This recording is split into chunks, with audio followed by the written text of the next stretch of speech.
This video is sponsored by Into the AM.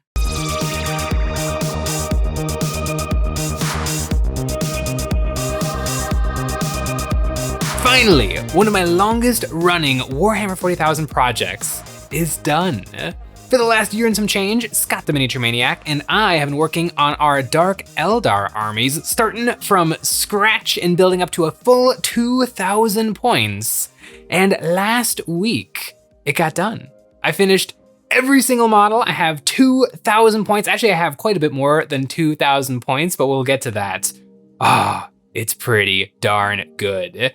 Doing this as a project, have it with a start date and an end date, was really, really helpful in me actually getting it done. Because I also have Death Guard, I also have Orcs, I also technically have Grey Knights, I have Space Marines, I have Necrons, I have a lot, I have Genestealer Cult, I have a lot of Warhammer 40,000 armies.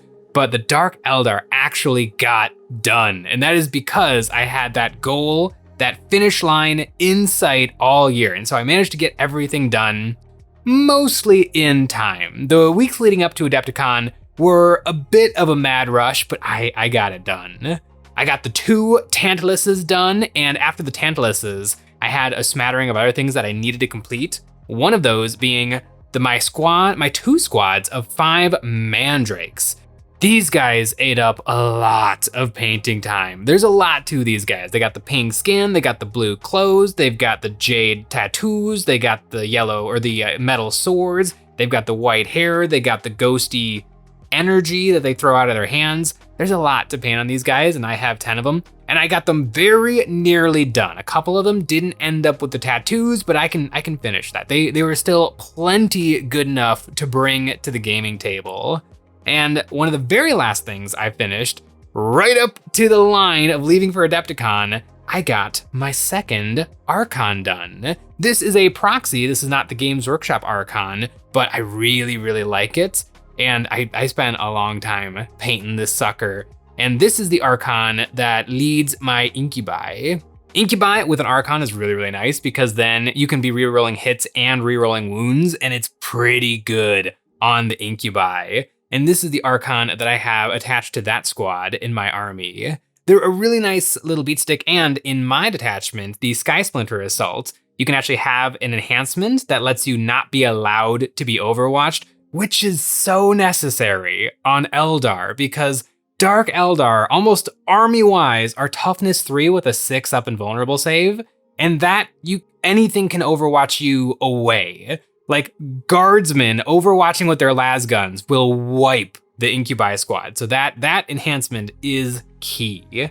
But this army, I really, really like this army. I went into the year with a plan in mind and a list in mind, but that list did end up changing because a new detachment came out for the Dark Eldar, Sky Splinter Assault, which I have been enjoying so much. It's so much better than their original detachment. But my list did also change because I decided that I wanted the 2 Tantaluses. And 2 Tantaluses together are almost 500 points. So that ended up being 25% of my army, and it meant that I had to leave some stuff at home. Some stuff had to get left home in the closet. But you know what else is in my closet?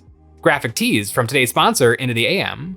Have you ever been crushing your buddy in a game of Warhammer 40k? Let's just make up a name, let's call him Scott, and you think to yourself, I wish that I looked as good as I feel right now. Then Into the AM is the right choice for you. They offer a huge selection of just about any clothing you could need: shirts, denim jeans, joggers, briefs, flannels, jackets, and their biggest claim to fame, graphic t-shirts. T-shirts like the Infinity Explorer graphic tee. This one has a sweet melancholy feel to it. Bourbon Voyage pullover hoodie. This one's really nice and warm. Heart of the Wild graphic tee. My Smoky Mountain parents really love this one. And the Space Saga vintage tee. It's got that retro vibe. And I'm a big fan of all the astronaut designs. I have almost all of them, including my personal favorite, Astro Pump.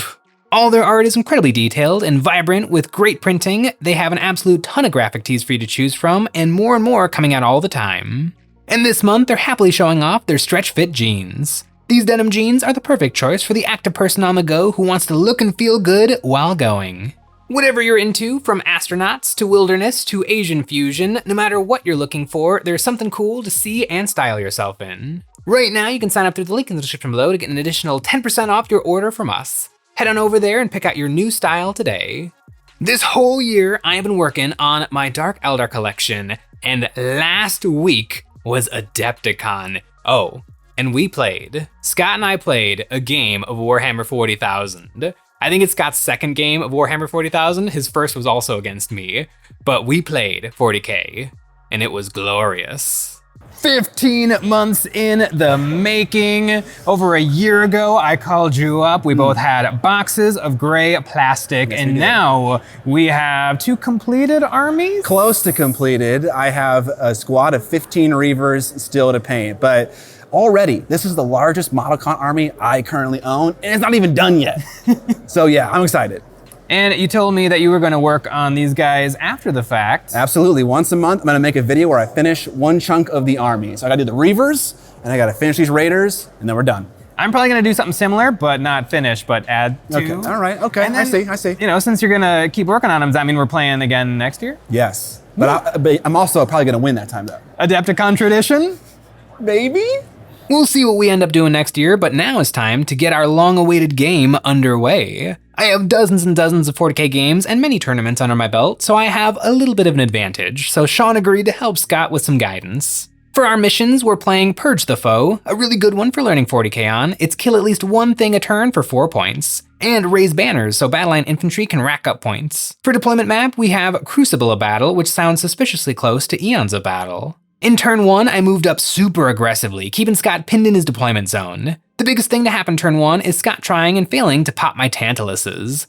They soaked up most of his army's firepower, but he barely scratched the paint. He did manage to kill one of my Darkland squad of Scourges, but they had already nabbed me a secondary mission card, so I consider it a necessary loss. I managed to blow up one of his boats, leaving one of his squads of Cabalites high and dry in his deployment zone, and I maxed out on my primary and secondary, leaving me in a comfortable lead.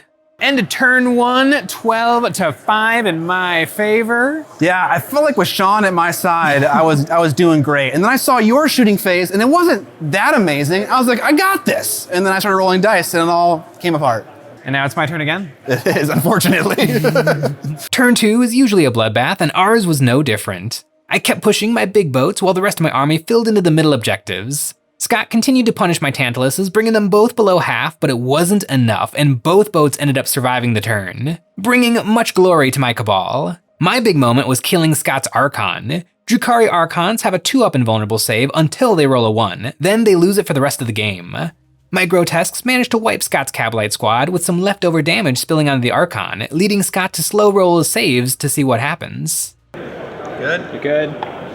No! Boom! All right, that is 1d3 damage. And then roll your 4-up save for the last one.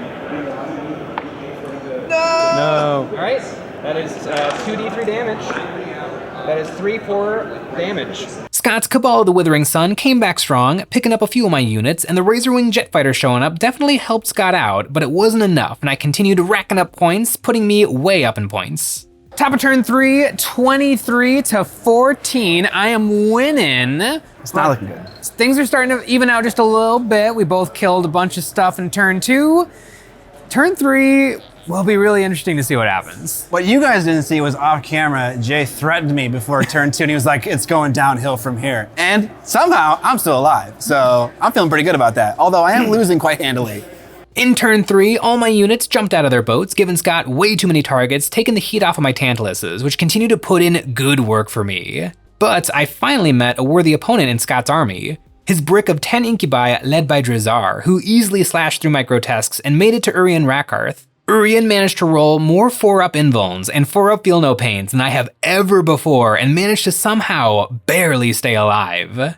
And you know what else has a 4-up feel no pain? EonsOfBattle.com. EonsOfBattle.com is the place to find our merch and the best way to support us doing what we do with a membership. Each month, members get a credit that they can use on our new monthly terrain packs or any previous pack we have ever made. This April, we're going hard into skirmish fantasy warfare with 3 themes. The Mythical Forest, a set of fantasy trees held aloft by otherworldly levitating stones and waterfalls with the power of life. The Eternal Graveyard, a desolate shrine to the forces of death, macabre headstones piled against the last remnants of a long-forgotten cemetery, and the Cannibal Camp, a ramshackle encampment where the marauders can divide up their spoils and cook up their victims. These sets are designed with storytelling in mind, and they're the right size and shape for all the popular fantasy games.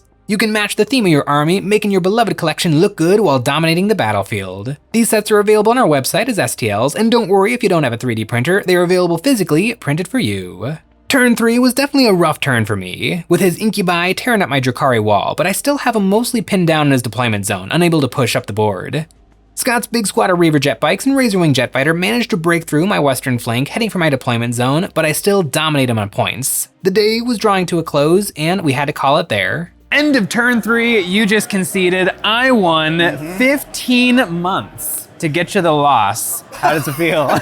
You know, it feels pretty great because the real win here is having an almost fully painted army. So, yeah, last year we did Dark Eldar. What 40k armies are we gonna build this year? Sisters of Battle? I can do Scissors of Battle. Let's do it. You wanna have Scissors of Battle next year at Adepticon? Yeah.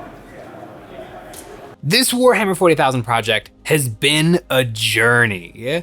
There has been pitfalls, there has been highlights, there has been triumph, there has been failure. Just a little bit of failure. Not every single model is exactly where I would like it to be, but that's the great thing about paint. I can just keep on painting. I discovered a really cool thing with my Dark Eldar Tantaluses using a stencil to get a really cool, spacey, reflective, metallic gold detailing on my sails, kind of like Count Dooku's Solar Sailor, the yacht from Star Wars. And so I want to take that and put it onto my other Dark Eldar sailboats. And I do have to touch up the mandrakes a little bit. There's a couple of other things I would like to add to my army. I didn't get to bring Lilith because I didn't have the points for her in my game against Scott. But in the future, when I play Dark Eldar, probably I'll play a little bit more competitively. I won't bring the Tantaluses because they're not technically in the game. And so I'm gonna add in Lilith and the witches. And I don't really like the 40k witches, and I don't have a lot of hope of getting different witches from Games Workshop, so I'm in the process of kit bashing and converting my own 10-man squad of witches out of the Daughters of Cain witch elves, and so I gotta work on that, but other than that, my Dark Eldar are pretty solid. It was really fun working on this project with Scott the Miniature Maniac because every time I finished something, I could just shoot him a text and show, and then he sent me pictures of what he was working on. I really liked how his Razorwing jet fighter turned out. That model is really, really nice. It's not the toughest, most powerful unit in the game, although when it showed up in my game against him, there wasn't a whole lot I could do about it because it's got some pretty good toughness. It's hard to hit aircraft, so my plan of how to deal with it was kind of just to not and just let it fly around picking off my units here and there. Because what is kind of nice is it doesn't do a ton of anti-infantry, so it'll probably on average like super kill 3 or 4 elves a shooting phase. And so I was winning so hard on points that it kind of didn't matter if that plane flies around. It has objective control 0, so it can't really interfere with the state of the game. It's just an attack craft. And so I was just gonna let it rampage through my army. And I was already on all the points, so as long as I continue to be on all the points, I'm kind of good. Honestly, I really liked the list I brought against Scott. 2 Tantaluses are really, really nice. 18 wounds, toughness 10, 5 up invulnerable save. But then with a stratagem, I can get that up to a 4 up invulnerable save, which is really, really spicy. My Tantaluses took an ungodly amount of DACA, and they were fine. And 12 shots re-rolling of strength 10, AP -2, damage 2 is really, really nice. In my detachment, there is an enhancement where if a unit jumps out of a boat and then I empower them in the shooting phase, the boat also becomes empowered, and that is a really, really nice thing to attach to Court of the Archon with a 10-man squad of Cabalites. So you can have a surprising amount of good shooting in the Dark Eldar. And it's really kind of feels good to have something in the Dark Eldar that's actually robust. I've been playing Dark Eldar a little bit in TTS, and man, does everything die like nothing. Like, holy cow, if anything looks at any of my units, they immediately vanish off the board. The Tantaluses don't. They're actually really fun to play with, and 2 Tantaluses is especially nice because I had to, I kind of made Scott split his attacks between both of my Tantaluses by popping the stratagem that gives one a 4 up invulnerable save for the turn. And that's really, really spicy because all of a sudden it's like, well, I was gonna keep shooting at this boat, but now it's less effective to shoot at it. So I'm gonna point all my guns at the other Tantalus, like just making my opponent make those tough decisions. And then he kind of it didn't end up happening. Like my Tantaluses, they got hurt every single turn, but they didn't die. And even if they did die, I've got a whole nother Tantalus. I really, really like it. And it's really disappointing that they're technically not in the game anymore. For friendly games of 40K, for Apocalypse games of 40K, I can bring as many Tantalus as I want. But for competitive games of 40K, you should be using all of the correct rules. And the Tantaluses currently are not technically in Warhammer 40,000, which is very sad. But I've got them. They're in my collection, and they are glorious. One thing I discovered this year that I did not plan on is I love the Homunculus Coven.